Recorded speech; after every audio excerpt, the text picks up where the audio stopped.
1 year ago today, Baltimore's iconic Francis Scott Key Bridge collapsed after a large cargo ship struck one of its pillars. As we mark 1 year since the crash and deadly collapse, we're now getting new insight into the risks for major bridges across the country. Reporter Michael Yoshida gives us a look at the lessons learned from the tragedy. We remember the cold morning in March that changed our state forever. Early March 26, 2024, the container ship Dolly lost power and struck the Francis Scott Key Bridge in Baltimore. It collapsed, killing 6 construction workers. Wednesday, the somber anniversary.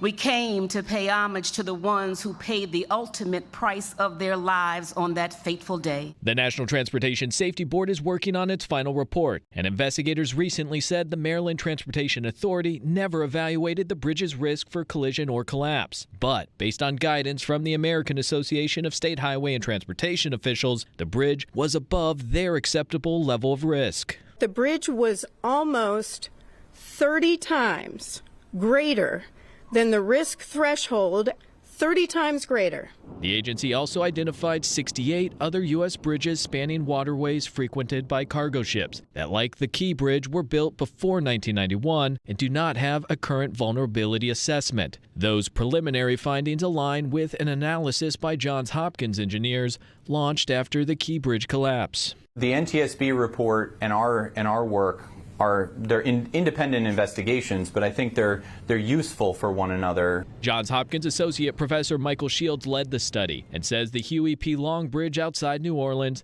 and the San Francisco-Oakland Bay Bridge are among the most vulnerable. This type of risk is real, and if we don't do something about it, if we don't take protective measures, that this type of thing will happen again. In Washington, I'm Michael Yoshida reporting.